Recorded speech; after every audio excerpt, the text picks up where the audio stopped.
शुक्रवार दिनांक 2 जानेवारी रोजी होणाऱ्या श्री खंडोबा म्हाळसा विवाह सोहळ्याची म्हणजे पालीच्या यात्रेची तयारी जय्यत झाली असून या सोहळ्यासाठी राज्यातून लाखो भाविक येत असतात। सातारा जिल्ह्यासह बाकीच्या जिल्ह्यातून मानाच्या साचन काट्या, गाढे, पालख्या, वऱ्हाडी मानकरी म्हणून उपस्थित असतात। गावातील देवस्थानचा प्रमुख कारखाना, 4 पाटील मानकरी, सेवेकरी तसेच इतर मानकऱ्यांच्या उपस्थितीत हा विवाह सोहळा गौरज मुहूर्तावर संपन्न होणार आहे। या सोहळ्याच्या पार्श्वभूमीवर जिल्हा प्रशासन, देवस्थान कमिटी व पाल ग्रामपंचायत यांच्या माध्यमातून अतिशय सुंदर असं नियोजन करण्यात आले आहे। भाविकांच्या दर्शनाची उत्तम सोय करण्यात आली असून भाविकांच्या सोयीसाठी आम्ही सर्वजण तयार आहोत असे मत प्रमुख मानकरी असलेल्या देवराज पाटील यांनी इलेक्ट्रॉनिक माध्यमाच्या पत्रकारांशी बोलताना सांगितले।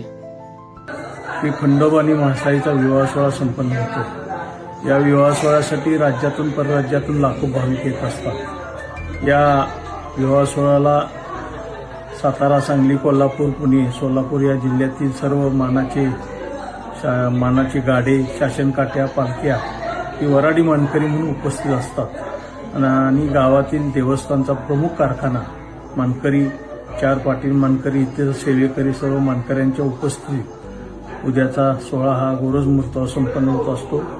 या सोहळ्याच्या नियोजनासाठी जिल्हा प्रशासन, देवस्थान कमिटी आणि ग्रामपंचायत या सर्वांच्या माध्यमातून अतिशय चांगल्या पद्धतीने नियोजन भाविकांच्या दर्शनाच्या सुलभतेने होण्यासाठी सर्व नियोजन करण्यात आलेले आहे। त्या पद्धतीनं उद्याची ही यात्रा उत्साहामध्ये पार पडेल ही अपेक्षा आहे।